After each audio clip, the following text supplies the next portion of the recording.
Welcome to What Are You Sporting About podcast, a podcast about business, employment, sports, and entertainment to help educate, support, and guide you to your next level. Here's your host, attorney Sivonnia DeBarros.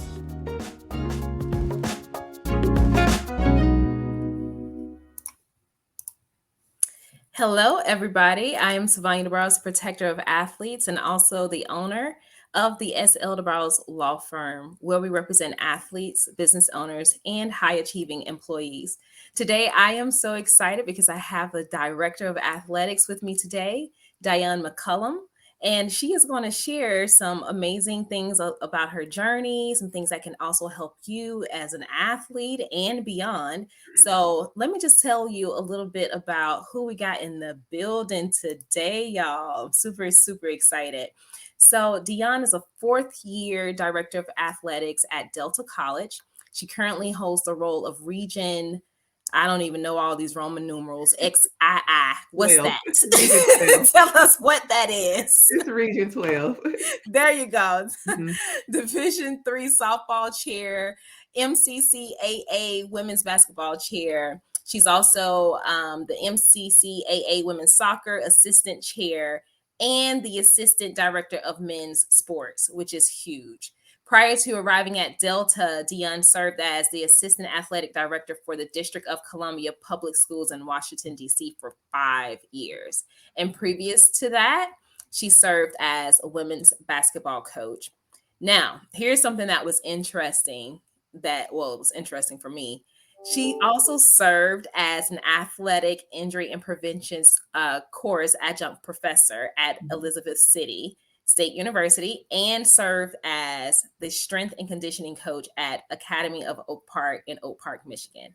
Yes, So that's just like when I say a fraction, that is a fraction of the accomplishments that this beautiful woman has really made throughout her career. Do you want to fill in some of those blanks and tell people about some other amazing things that you've been able to do?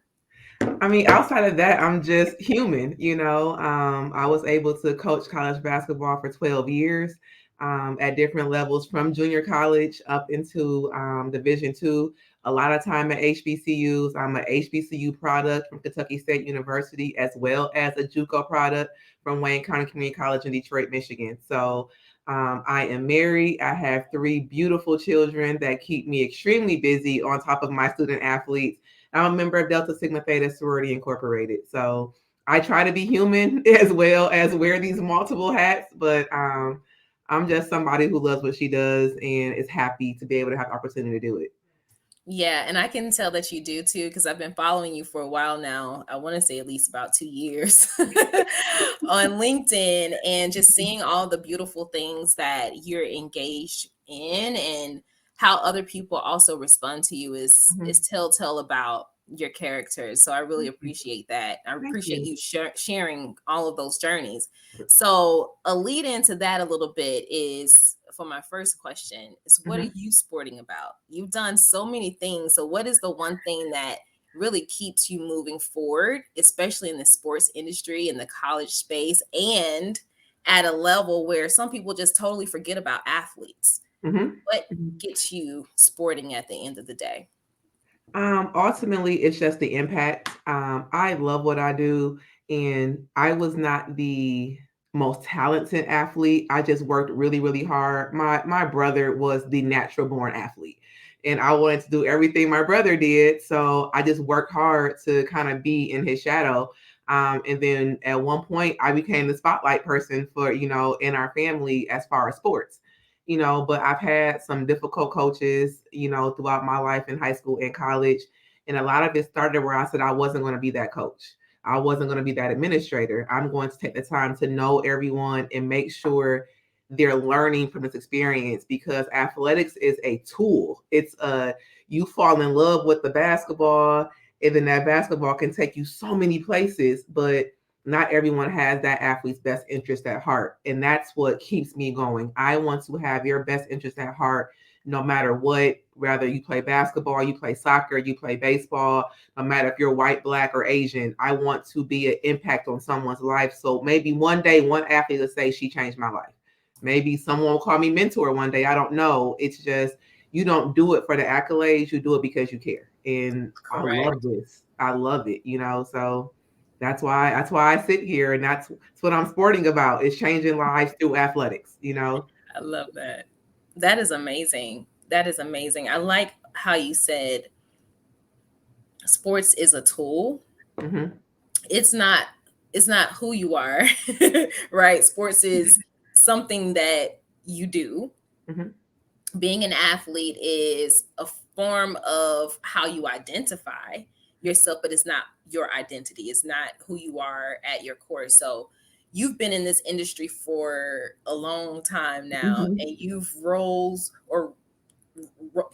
up the ranks. I'm trying to figure out the proper way to say this, but anyway, you climbed up the ranks, and have been able to serve in multiple different roles at multiple different levels, at different types of organizations as well. Mm-hmm. So when you see an athlete who may be struggling with deciphering between not performing the way that they want to because they feel like they need that sport so bad to do something for them, what is the advice that you give them? Because I kind of think, like, it's hard sometimes to explain to a student who's in that situation and all they see is the problem. Mm-hmm. Right. And they think that they have it all figured out if they can just get this one thing, if this one thing go right with their sport or whatever their performance is, they think that it'll all be okay. But based on the statement of your sport is a tool, like, how do you get them, or can you even get them to recognize, take a moment to step back and to reflect and see the situation in a different light to help them navigate it in a different way?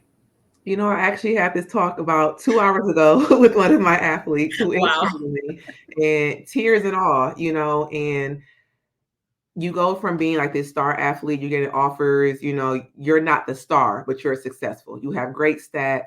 And then this year you have an injury early. So now that you're back healthy, you didn't play all the fall ball. You missed the first half of the season. So am I not as good? Does my coach not like me? No, it's the tool of becoming a better person. So what are you doing for your coach to constantly see you, to put you in the setting to say, I see him. I know he's there. Are you in the dugout cheering your teammates on? Are you the loudest person out there? Because now you're becoming a human. This is preparing you for life down the road. What leader are you going to be? What type of husband are you going to be? What type of father are you going to be? Because athletics teaches you how to work as a team. It teaches you how to become an individual, how to become stronger, and how you overcome barriers. Barriers are going to happen at every stage in life. So you got to use every barrier as a lesson, not to tear you down, but to build you back up, to say, I'm good enough, I'm strong enough. And those who are religious, God got you. You can't shut down, like, you're always going to have, rather it's me, rather it's mom, I'm going to be in your corner. If I have an athlete speaking at commencement this year, it's unheard of. You really don't say, oh, our athletes graduating, let alone being a commencement speaker. I say, because you have an opportunity to change someone's life. So how are you going to use your sport to now touch somebody else who may have that same path, them same struggles, to say you can still stand here and accomplish the exact same thing? So I just try to feed in them some life. Like, tell them they're okay. Tell them this isn't going to be the last time you're going to struggle or feel defeated. But as long as you get up, who can ever hold you down? Because you're in control of your own life. I have nights where I want to get in the shower and cry so that my babies don't see me crying, or my husband don't think I'm not Superwoman. But on the same note, you get them tears out, you pick yourself up, and you walk straight back out there and say, I can conquer this. I can take over the world if I want to. So I'm a little bit different, AD, because I'm gonna have the real conversation, but let you know it's easily attainable if you just don't give up. If you just keep working the steps. Hey, I'm hurt, but I'm here. And when your name is called, be ready. Show out them and say, oh, you missing something with this kid right here. So you break them down and you let them get the emotions, all their emotions out, and then you build them back up. And it's all about changing lives. I love that. I love that response.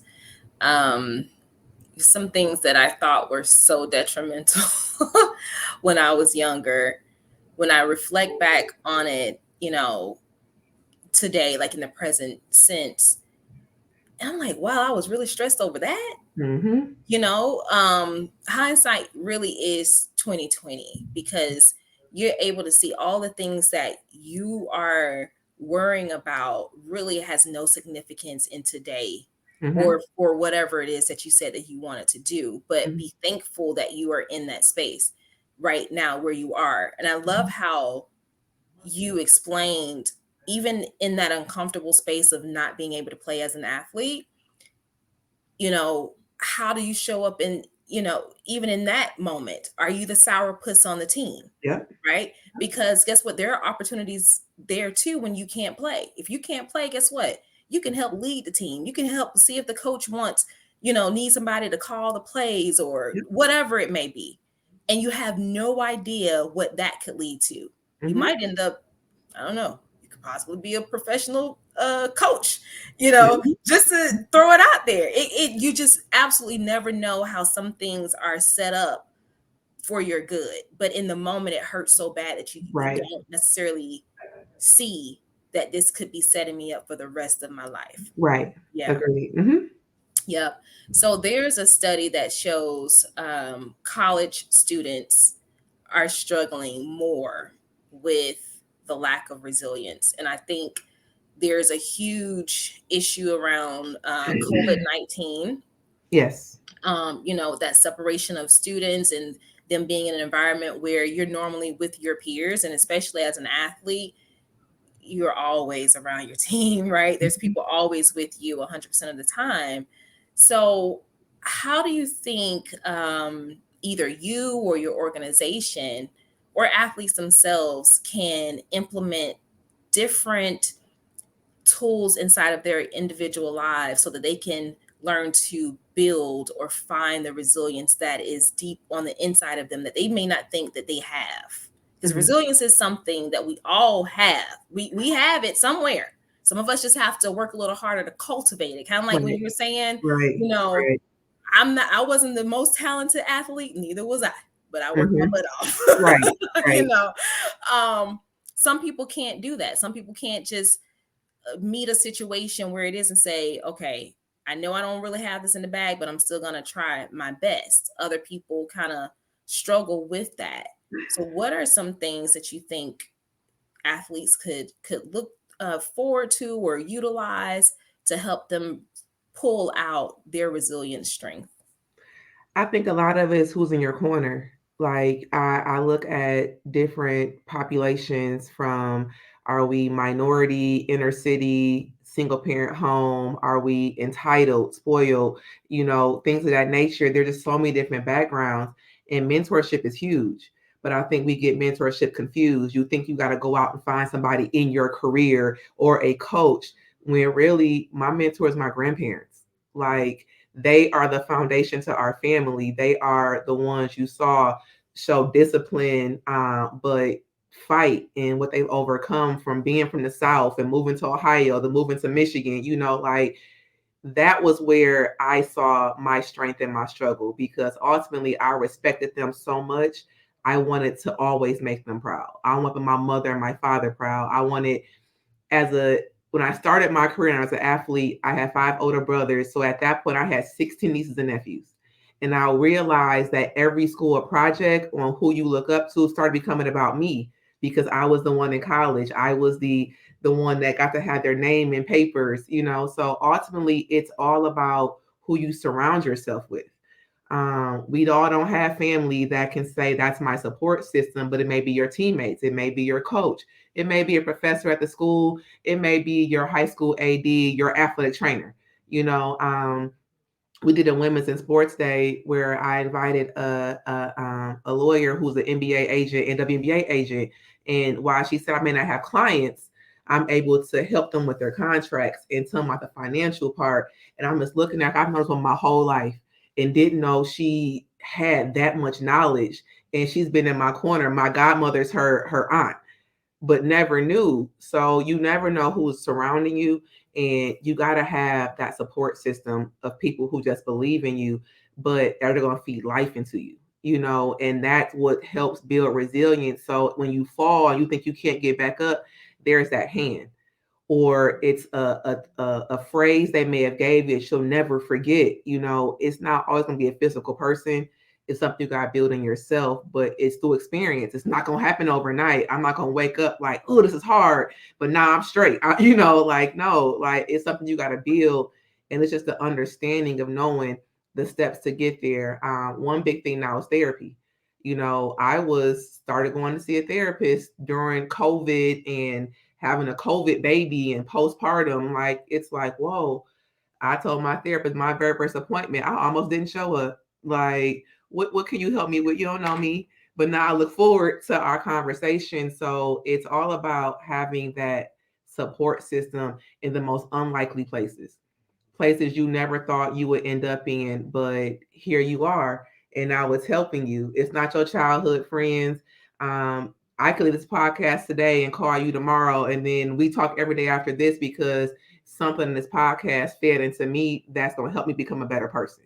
So I think that's how you become resilient. It's step by step, and just knowing that every time you fall or trip or just bust your face, you get back up, you wipe your bruises off, and you just keep moving, and knowing that you're unbreakable. As long as you keep that in mind, that I'm unbreakable, no one can control your outcome. It may not be what you envisioned or my set plan. I want this every step of the way.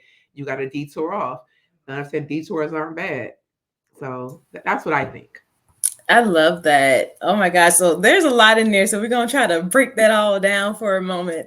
I'm a talker. Sorry. No. I love it. I absolutely love it. Before we segue into breaking that down, though, I do want to remind you guys, especially as we're talking about building your team around you and people that can help build you up and also help you to find your own resilience, go and check out the new best-selling book, Athletes Making Moves, right now, so that you can really put these things in place and find your people, find your team. We all need folks to help us. Go and get that now. So you can get that at www.athletesmakingmoves.com, athletesmakingmoves.com, which is also the name of the book. So a few of the people that you mentioned, okay, having a therapist, having a mentor, I term the mentor in the book, and as well as my first book, What Are You Sporting About, as a qualified mentor. Mm-hmm. I think the biggest mistake for most people, inclusive of athletes, is we look for folks who appear to be at the top of the chain in whatever the industry may be, but not recognizing, does this person house the type of essence and authority and credibility that I need for them to really pour something of substance into my life? Because I personally believe people can be up here and still be empty, not have anything to give you, which means that you really are starting from the same place you were. Mm-hmm. You know the phrase, you can do better yourself, technically, mm-hmm. right? But the gold bits of having mentors are, as you said, looking at the people who are around you. And I love that you mentioned your grandparents, because my grandparents were definitely key features in my life, and especially my paternal grandmother. I call her my living angel. She's now gone, but she was the person I knew that was assigned to me. All of the dreams that I had, she was assigned to me. All the struggles that I had, she was assigned to me. I was able to go to her, have those conversations, to work through whatever the emotions were without any judgment. Mm-hmm. But then there was also the lessons that she was teaching along the way that I didn't know they were lessons at the time, right? Mm-hmm. But then there are coaches throughout my life. There mm-hmm. are relatives, aunts and cousins and friends, different people who have taught me different things that I've been able to grasp a hold of to boost my own internal resilience, right? To really just dial that up a notch. So every time something else come up, I remember that I can go and pull that back mm-hmm. and really talk to myself, talk to my strong self, talk to the really confident Sivonnia, like, girl, you got this. Don't even worry. Because I love how you said, I can't be broken. Mm-hmm. And I want to kind of talk about that a little bit too, because I see it almost as twofold, right? We can be broken, but we can't be broken. So right. what do I mean? No, I understand. What do I mean, right? So when I think of someone who is broken, other people see it as this person has no idea what's going on in their life. Like they just lost it. They are off the cuff. They're off the rails. It is a mess. But I see it as an opportunity to dig deep on the inside to pull out the purpose and the passion that you've been ignoring. Sometimes you can't move to the next level without being broken and being able to really use that brokenness to move you forward, if that makes sense. You get what I'm saying? But then on the flip side, it's you are exercising your mind and telling yourself almost kind of like psychological reverse statements in a way. I can't be broken. Even if you feel like you are, when you tell yourself that, your mind starts to believe the things that you feed it. So when something comes up that you feel technically would break you or your spirits or whatever that looks like or have looked like in the past, now it may not hurt so bad because you've built up this form of I guess it would be resilience, build up this form of resilience around issues that your mind is now able to take a grasp and a hold of that and shield you from the pain that at one point could be too much to bear. What do you think about that? I agree. I know it's times where we break. I know I said you can't break me, but we do break. That's our heartache. That's our depression. That's our I've been kicked. I'm never getting up again. And it's like, Jesus, everything is in pieces, but it's always a string to pull it back together. It's your spine, it's your mental, it's always a piece that's always going to hold those pieces together. That's why you can't break me, because that string, while it's invisible, it's still there. And we're gonna pull this corset back together and pull all these pieces back together, because that invisible string, you don't know what's there. I know what's there. And it's my drive, it's my passion, it's my love, that you can't ever take that away from me. You may be able to take that job, you may be able to take the injury that may end my career, but you can't take that passion away, where I can still get to where I want to go, but it ain't gonna look exactly the same way, but I'll still get there. It may not happen in 5 years, it may happen in 10 or 20, but I'm going to get there, because that invisible string is always in place, and only I control that invisible string, So I love that. I absolutely love that.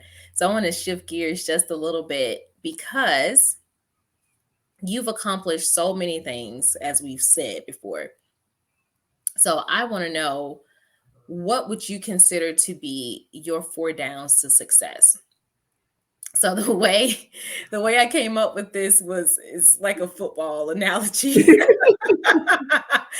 when I tried to explain it to my little brother, he just laughed at me. I was like, why is that funny? He was like, because it's just funny hearing you talk football. So technically, we can always look back over our lives and see the progression that we've made. If you could put your achievements just in 4 levels or 4 steps that have helped you to get where you are currently, how would you see those as your 4 downs that have turned and helped you to either kick your field goal or run a touchdown? My husband's a football player, so I get this wrong, I'm in so much trouble. I'm in trouble if I get this wrong. But I would say my first down would just be athletics. I was an athlete, and that is what always motivated me to push forward. So if that first down, I only get 10 yards, it's like, okay, let me get back up, because my support system is standing right there. So I would say my support system will be my second down, because I always know, rather it's my teammates on the field or on the court, I'm not alone. If it's my mother or my father behind me, if it's my brother saying, dog, I taught you better than that, what are you doing? That's my second down. My third down would be, I'm a visionary. So I see things clearly in my head about how this outcome is going to be. And I know we're going to get there. So I'm going to keep pushing that vision in the directions, because I want a touchdown. A field goal is cool, but I need a touchdown. I need to make sure people know I earned this. I got here because that's my vision. That's where I'm supposed to be in the end. And if I get to that 4th down, I haven't gotten that end zone, it's a dedication. dedication is going to get me across that line because I love what I do and I'm dedicated to it, no matter the scenario, no matter if I can't sleep at night, no matter what, like I'm dedicated because I see myself in a lot of my athletes. I see myself when I was coaching and other athletes would be in my office. I'm so dedicated and passionate. I'm going to get that touchdown. I'm going to get there. And I may not be in my own terms, and it may take the 4 downs to get there. We may have to peak some of them downs, but we going to get there, and ultimately we going to get the touchdown. I really enjoyed listening to that. And I can tell too, like you're the kind of person, once you say it, that's that. Like, we got to, come on guys, let's huddle up. We got to get this together. We're going to make this happen. And you actually have done that in real life. And I love that you have, because not a lot of athletic directors even have all of the accolades that you have and the education that's behind your name. But what it does for me is it shows other students that, hey, there's life outside of sports too. But you can also have a life with sports where you're not the talent, the athlete using your body, because it does cost a lot.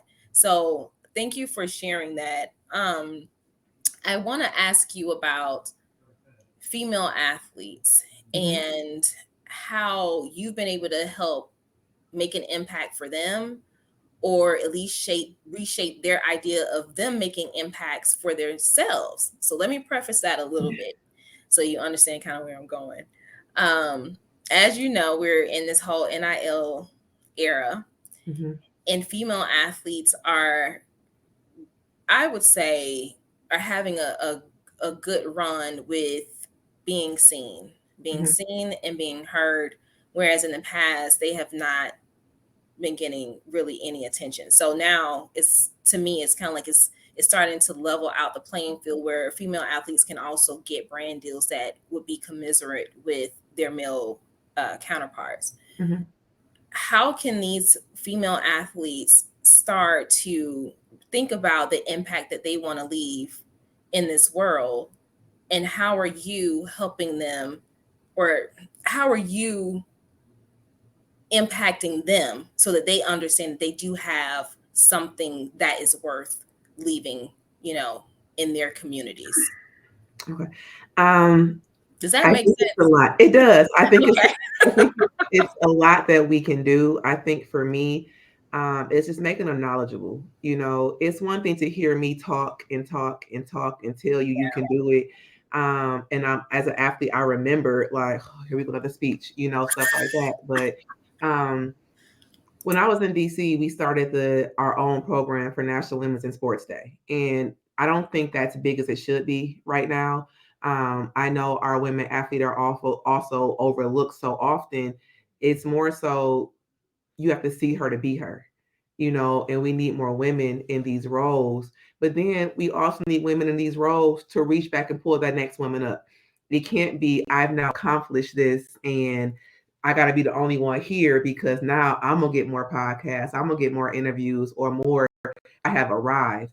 We got to reach back and pull them up with us. So that's why I reach out and I put these, women in front of my athletes to say, hey, guess what? They may not have actually played a sport, but she's helping athletes out.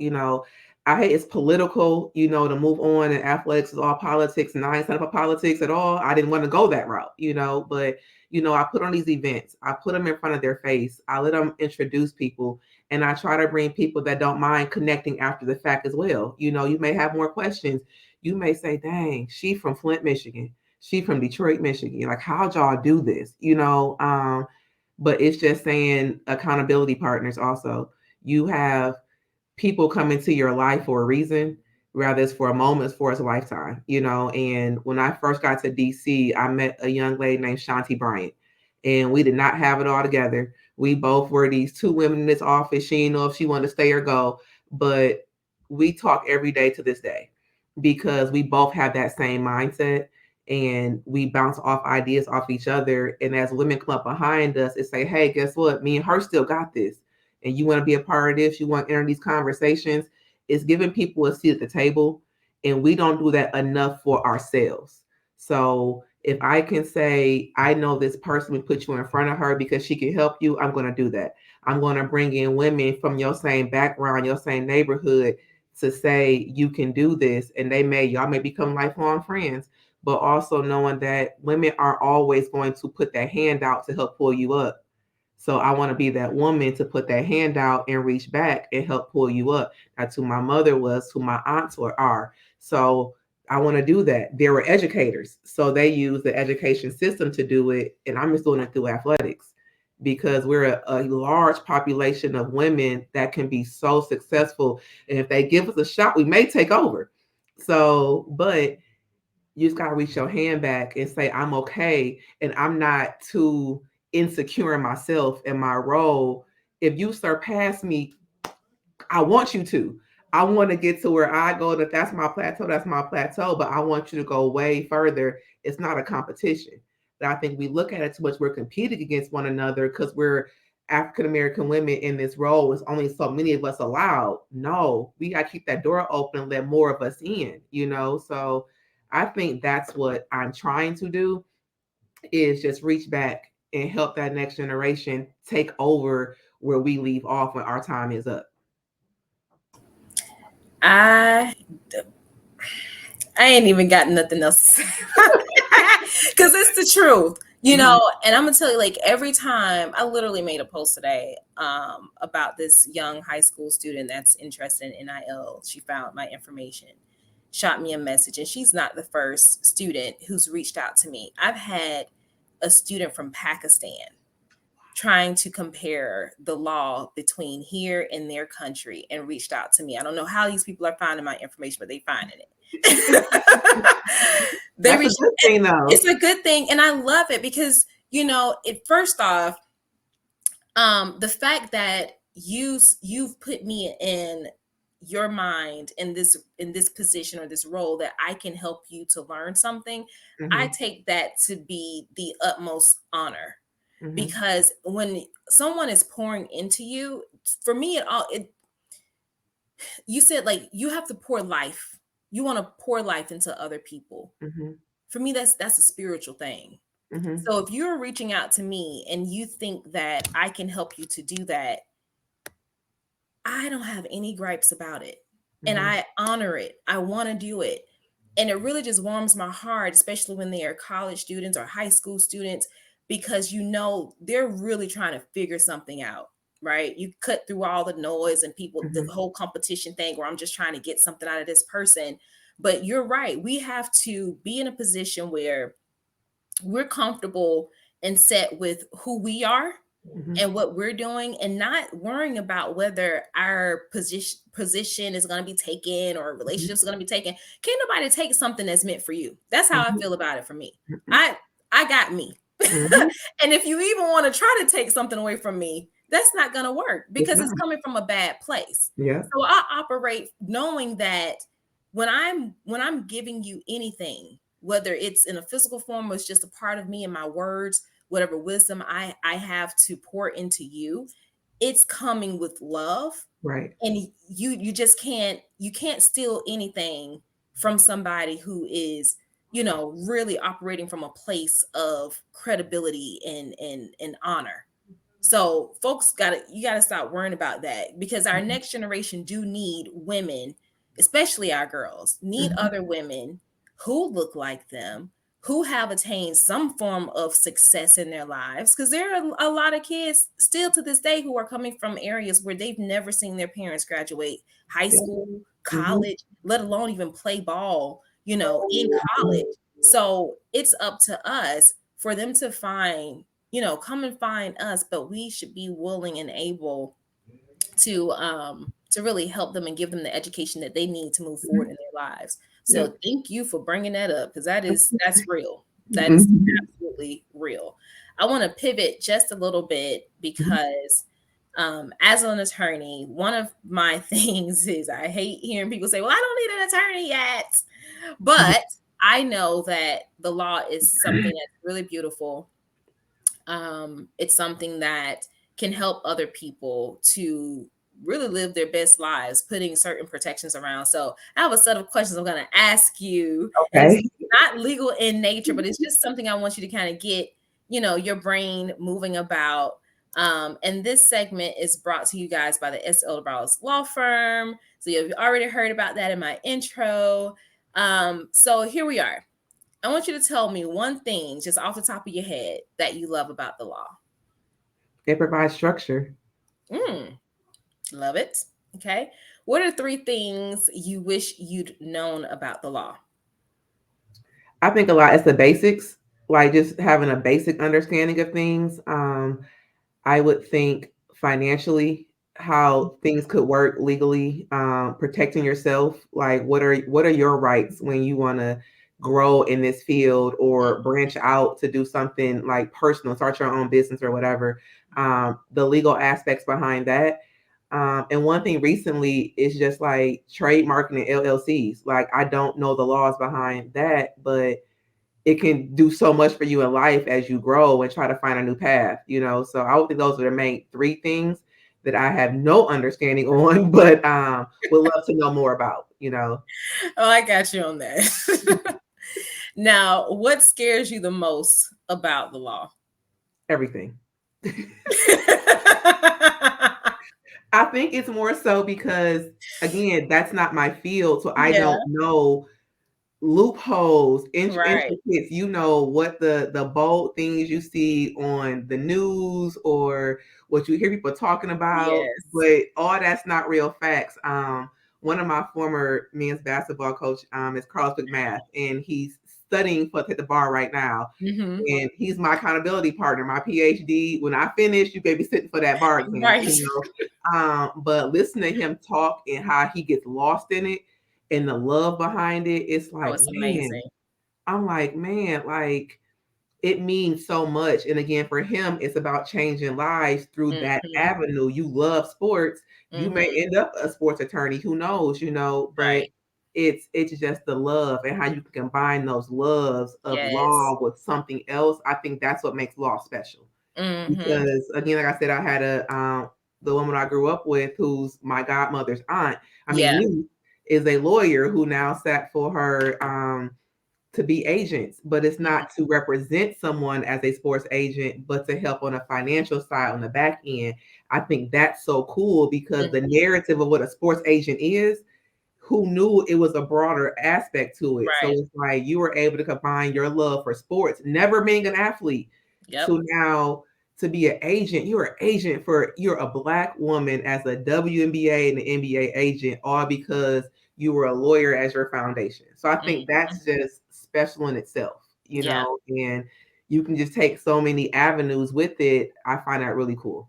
Yeah. No, you're right about that. I mean, it can be daunting, and you're right. So I think it's scary to a lot of people because what you don't know is scary. So if something happens to you, it doesn't have to be legal in nature, but if something happens and you just don't know, most people will have a anxiety around those issues because it's like, oh my gosh, I didn't know this could happen, or what should I do? But there is a love behind it, especially for individuals who have studied and really have a passion for this kind of stuff. I mean, I literally would sit on the phone with my mentor and we would talk law all day. My husband will tell me, oh my gosh, you and your mentor, when I'm in the room, he's like, y'all a mess. The stigma you get about law, the stigma behind law is just so negative, so you never know, like if it's something legal in nature, you're like, it has to be something wrong. It's never anything positive. So it's always fearful because you never know the good side of it. It's always, if I need a lawyer, I'm in trouble. I'm going to court for something. It's just that negative stigma until you meet until you meet somebody the others that have a positive, side to it. Then it's like, oh, it's not as bad as you think, but it's still that fear when you hear a lawyer. Yep. I don't want no lawyer. Who need a lawyer? And guess what? So here's the whole spin right now. NIL. It's law, but it's a good thing. It's a new opportunity for student athletes. So that's a real quick example for you guys to really reshape your mindset around Mhm. the law and how, whether it's scary, it's not scary. There are Mhm. scary aspects about it. There's scary aspects about everything, even Everything. about life.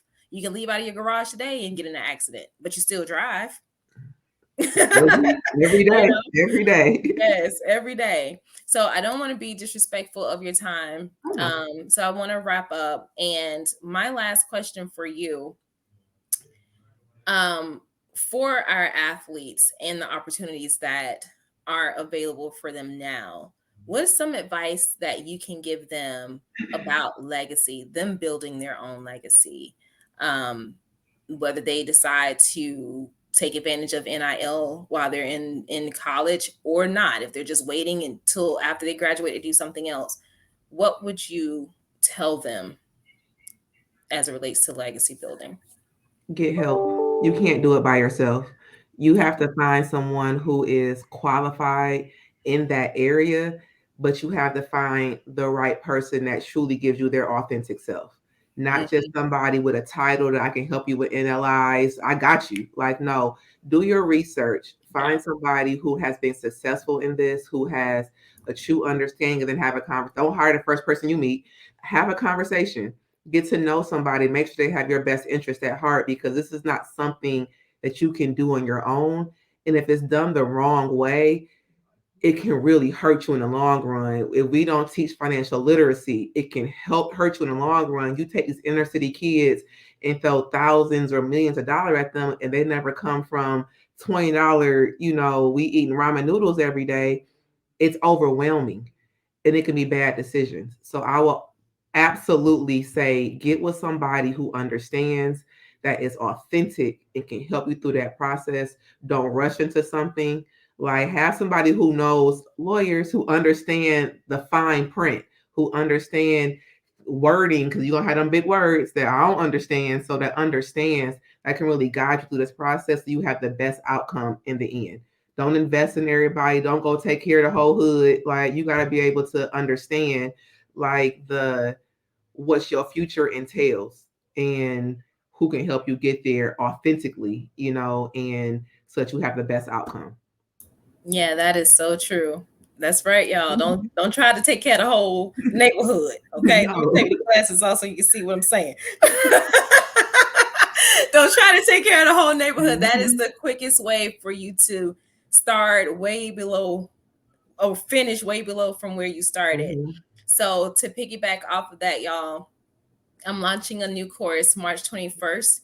That is next week, called the Athletes Making Moves course. If you are an athlete entrepreneur, or an entrepreneur who supports and helps athletes, you should be a part of this course. We're going to help you break down some issues around mindset, but help you to rebuild yourself up so that you can understand the inner workings and how to create a proper business, how to set the legal protections for that business, but also to think long term about your legacy so that your business is already working and will work for you in your future. I am Sivonnia DeBarros, the protector of athletes, and it is always a pleasure to educate you, inspire you, and motivate you to your next level, guys. Until next time, I will talk to you later. Ciao. Thanks for joining us this week on What Are You Sporting About podcast. Make sure to visit our website, prosportlawyer.com, where you can subscribe to the show in iTunes, Stitcher, or whatever your favorite platform is, so you'll never miss a show. And while you're at it, if you found value in the show, we'd appreciate a rating on iTunes or iHeartRadio. Or if you'd simply tell a friend about the show, that would help us out too. If you like the show, you might want to check out our book, What Are You Sporting About? Attorney Sivonnia DeBarros is available for private consulting at sldebarros.com.